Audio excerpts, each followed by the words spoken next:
अगर आप कामयाब ज़िंदगी गुजारने के हवाले से अच्छा वाक़या सुनना चाहते हैं तो फिर ये वीडियो आपके लिए है। Welcome to Bilal Mubashar official YouTube channel और फेसबुक पेज। अगर आप मेरे यूट्यूब चैनल पर नए हो तो फिर चैनल को पहले सब्सक्राइब कर लें और फेसबुक पेज को फॉलो कर लें ताकि ताज़ा तरीन अपडेट्स आपको मिलती रहें।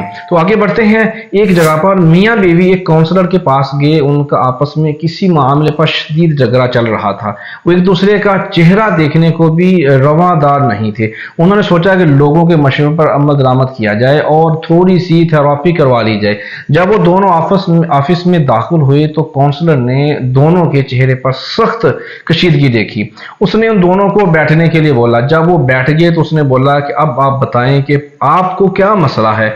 तो दोनों यकदम बोलना शुरू हो गए और एक सांस में एक दूसरे पर तनकीद के पहाड़ तोड़ दिए। दोनों अपने मौक़िफ़ से पीछे हटने को तैयार न थे।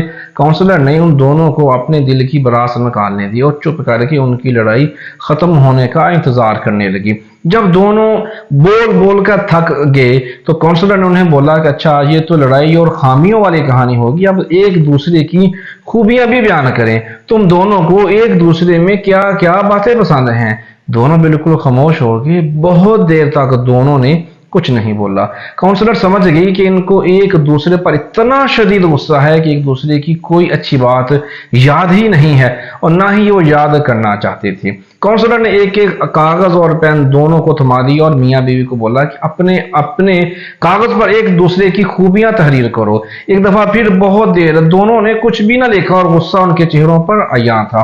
बहुत देर के बाद खामद ने जैसे अपने कागज पर कुछ लिखना शुरू किया तो एकदम ही उसकी बेगम भी तेज तेज अपने कागज पर कुछ लिखने लग गई। लग रहा था कि अभी दोनों मुकाबला पर अपना अपना कागज बनने बैठ गए थे।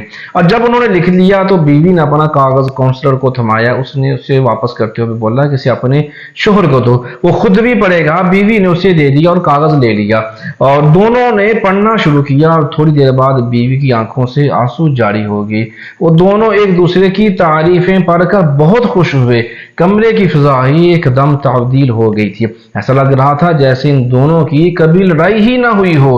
काउंसलर का फर्ज पूरा हो चुका था। वो दोनों जैसे लड़ते बढ़ते अंदर दाखिल हुए थे वैसे ही हंसते मुस्कुराते हुए बाहर चले गए।